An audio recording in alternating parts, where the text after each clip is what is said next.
করেন ভালো জিনিস কি আমরা হারাম খাবার খাচ্ছি কিনা সবসময় এটা লক্ষ্য করব।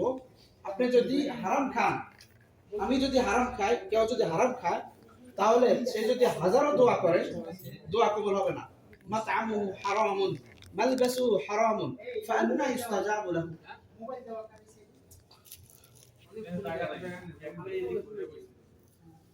যে তার খাবার হারাম, তার পরিধান যেটা পরিধান করে সেটা হারাম, যেটা পান করে সেটা হারাম,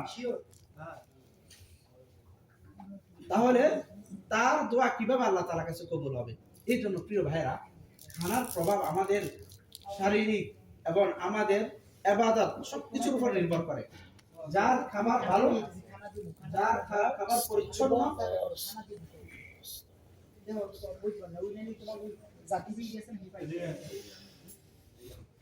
যার খাবার পরিচ্ছন্ন, যার খাবার হালাল, তার দোয়াও কবুল হবে, তার শরীরের কোনো রোগ হবে না, এবং তার প্রজন্ম ভালো হবে, সবকিছু ভালো হবে।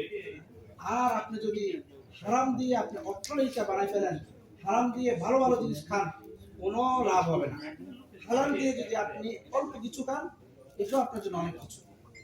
তো প্রিয় ভাইরা, আল্লাহ রাসূল সাল্লাল্লাহু আলাইহি ওয়াসাল্লাম এবং আল্লাহ তাআলা আমাদেরকে হালালের প্রতি উৎসাহ করেছেন যে তোমরা হালাল খাও।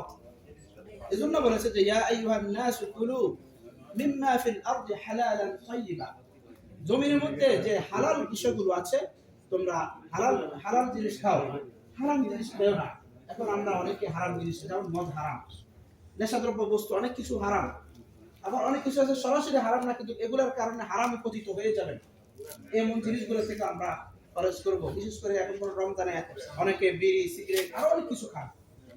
সরাসরি হারাম না হলে আস্তে আস্তে এটা এই বিড়িগুলো আপনার শরীরের ক্ষতি হবে, অর্থনৈতিক ক্ষতি হবে, সামাজিক ক্ষতি হবে। এজন্য এই সমস্ত বিষয়গুলো থেকে আমরা নিজেকে বাঁচিয়ে রাখার চেষ্টা করতে প্রিয় ভাইরা। তো আজকের বিষয়বস্তু হচ্ছে আদাবুল আকলি ওয়াশ শুরব।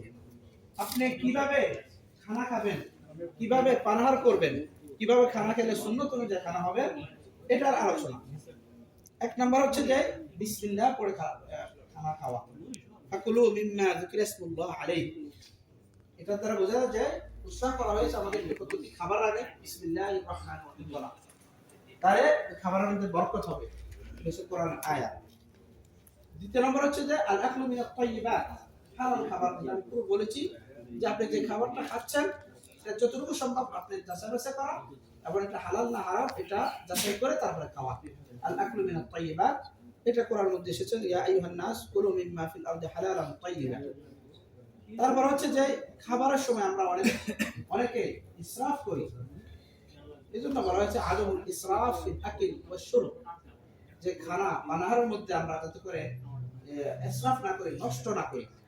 আমরা অনেকে নষ্ট করে ফেলি, অল্প হলে অল্প, নষ্ট না করি।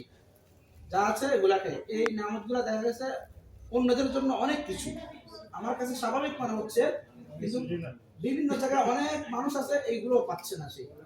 তো এই জন্য আমরা খেয়াল করব যে খানা যাতে করে আমাদের নষ্ট না হয়। তারপর হচ্ছে সবচেয়ে বড় বিষয় শুকরুল্লাহি আলা নিআম। আল্লাহ তাআলা যে আমাদেরকে নিয়ামত দান করেছেন, এই নিয়ামতের উপর শুকরিয়া আদায় করা। আলহামদুলিল্লাহ, খানার দোয়া পড়া শেষে আলহামদুলিল্লাহ বলা, আলহামদুলিল্লাহ বলে আল্লাহ তাআলা শুকরিয়া আদায় করা।